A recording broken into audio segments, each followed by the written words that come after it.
It was a moment that sparked a movement, shining a light worldwide on the treatment of Native and Indigenous peoples who, like Black Americans, are disproportionately jailed and killed by police.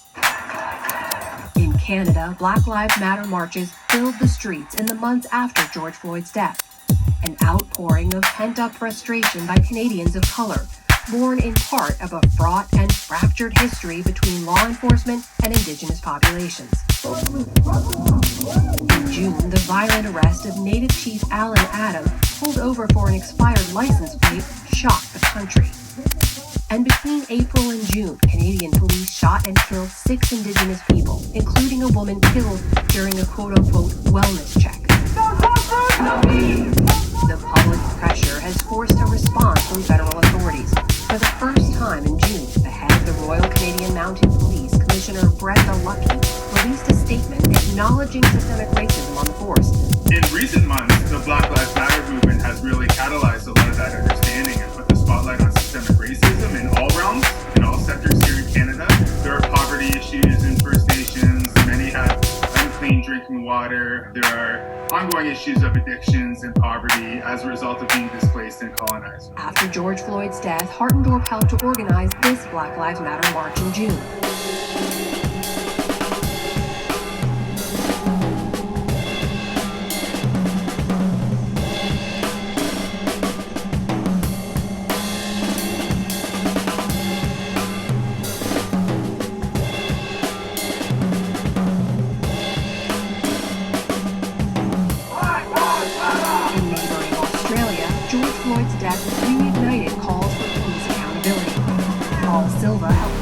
Sydney's largest martyr, an Aboriginal man named David Dungay Jr., was 26 when he died in jail in 2015. His final words, now hauntingly familiar: "I can't breathe."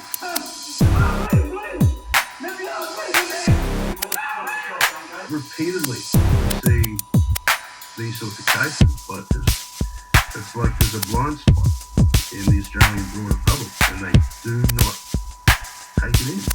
Jack Lattimore, an Aboriginal journalist, traces the roots of Australia's racism back to British colonizers who, upon arrival, claimed the continent as terra nullius, or empty land.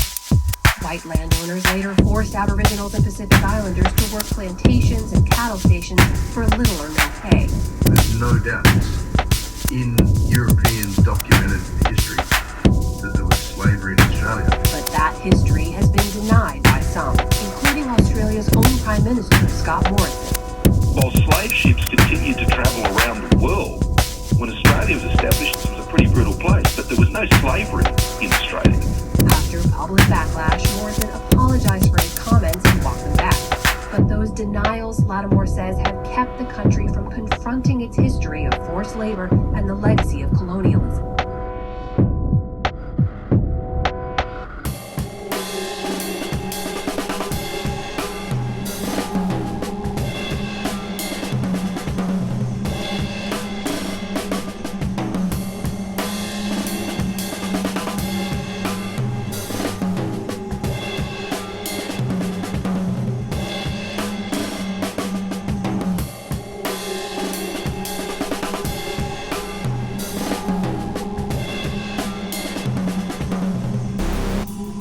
Like Tanya Day, from the town of Echuca, who died in jail in 2017. Her daughter, April Watson. We know as Aboriginal people that Mum wouldn't have been arrested and placed in that cell if she was a white woman. Day was arrested for public drunkenness after falling asleep on a train and died in police custody. An autopsy found she suffered catastrophic injuries after repeatedly falling and hitting her head in her jail cell. A state investigation found the train employee who first called police was quote-unquote influenced by the fact that Day was Aboriginal.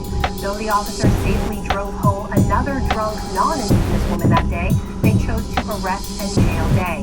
And once Day was in custody, officers failed to check on her every 30 minutes as required. The report described Day's death as clearly preventable. She should have been in a hospital or at the doctor's, because if it was her health that they were concerned about, a police cell is not a safe space. Why is that likely for you today, these few years later, to think back to all this seemingly sort of innocuous steps along the way that any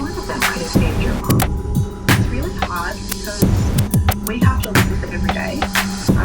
Not just us, but our community, our kids. And I feel like they don't have to live that same pain. They don't have to live that same knowing that their mum suffered in a terrible, horrible way, because she did. You can see that on the footage. And in late August, another blow for the family. Authorities announced they would not press charges against the officers involved in Day's death. Among those marching for change, it's yet another example of justice denied. Over 3 decades, more than 400 Indigenous people have died in police custody, but no officer has ever been convicted. And so today, the march continues.